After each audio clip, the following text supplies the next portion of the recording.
Hai, videonya akan dimulai dalam 5 detik lagi. So, subscribe sekarang di bawah. Bagi yang belum, go, go, go. Thank you so much. Thank you. 3, 2, 1, action. Assalamualaikum warahmatullahi wabarakatuh. Shalom, Om Swastiastu, Namo Buddhaya, Salam Kebajikan. Baiklah, kembali lagi bersama saya Titi Martina Nurianti Simarmata dari Prodi Ilmu Politik Universitas Jambi. Baiklah, untuk soal yang ketiga, saya akan menjawab dengan pertanyaan: apa saja pemikiran politik yang bertentangan dengan nasionalisme ala Soekarno? Pemikiran politik yang bertentangan dengan nasionalisme ala Soekarno itu sebenarnya ada tiga.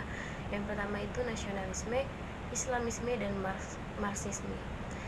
Jadi awalnya itu melalui beragam pemikiran tentang ideologi yang berkembang di Indonesia pada masa tersebut, Soekarno itu pada tahun 1964 turut menyampaikan pemikiran politiknya terhadap ideologi yang berkembang di Indonesia pada saat itu, yaitu yakni nasionalisme, Islamisme, dan Marxisme, yang mana ideologi ini sebenarnya saling bertautan.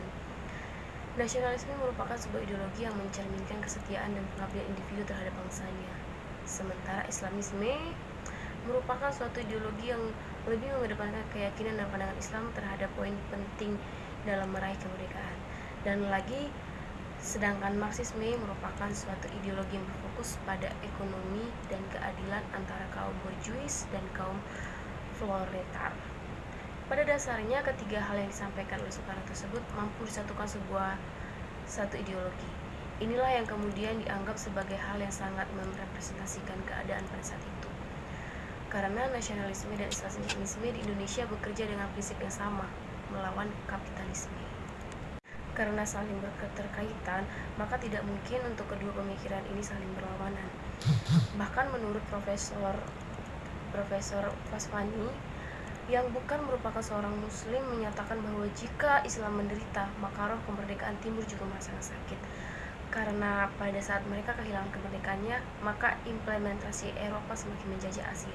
Meskipun begitu, Faswani percaya bahwa Islam masih akan menang karena Islam adalah internasional, dan jika Islam merdeka, maka nasionalisme Indonesia akan diperkuat olehnya.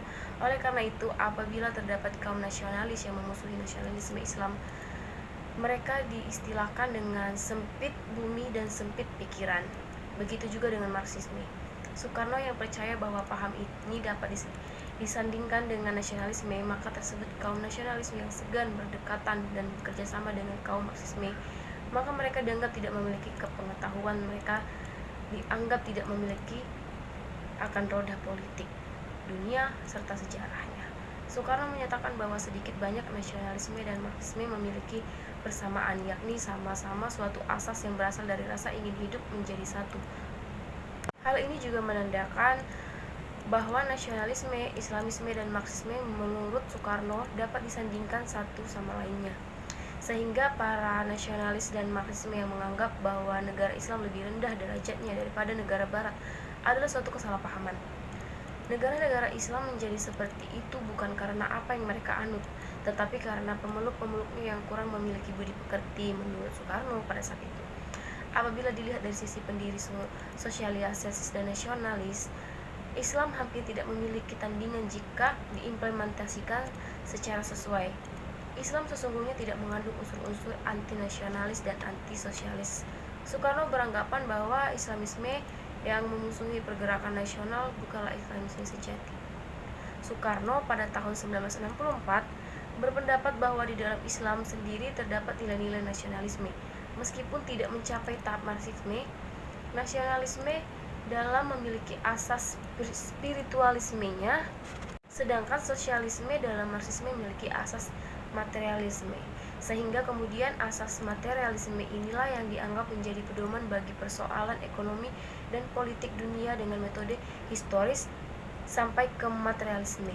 Islamisme dan materialisme memiliki musuh yang sama, yaitu kapitalisme yang memiliki teori Maerwerde, yang dalam arti Maerwerde adalah riba, yaitu mengambil keuntungan dari kaum buruh yang telah bekerja keras mendapatkan keuntungan bagi tuannya. Baiklah, untuk pertanyaan yang ketiga, sekian jawabannya. Kurang lebihnya saya mohon maaf dan terima kasih.